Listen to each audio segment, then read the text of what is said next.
વડોદરા શહેરના અકોટા વિસ્તારમાં જાહેર માર્ગ પર મોતના કુવા જેવા મસમોટા ભૂવા પડ્યા છે। આપ જોઈ શકો છો આ દ્રશ્યો કે અહીં રસ્તા પર મોતના કુવા જેવા મસમોટા ભૂવા જોવા મળી રહ્યા છે।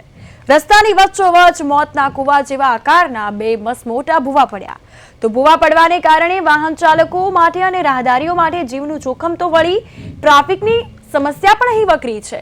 તંત્રની ઊંઘ ઉડાડવા માટે સ્થાનિકોએ અહીં ગાંધીગીરીનો માર્ગ અપનાવ્યો છે। સ્થાનિકોએ ભૂવાની આસપાસ એકઠા થઈને પથ્થર નાખવાની રમત રમી અનોખો વિરોધ નોંધાવ્યો। આપ જોઈ શકો છો આ દ્રશ્યો તો બાળપણની રમત દ્વારા તંત્રને સંદેશ આપ્યો કે આ ભૂવા હવે લોકો માટે મનોરંજન નહીં પણ મુસીબત બન્યા છે।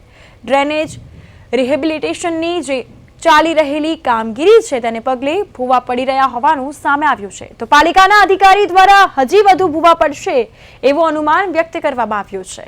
અકોટામાં રસ્તા વચ્ચે મસમોટા ભૂવા, સીધી તસવીરો।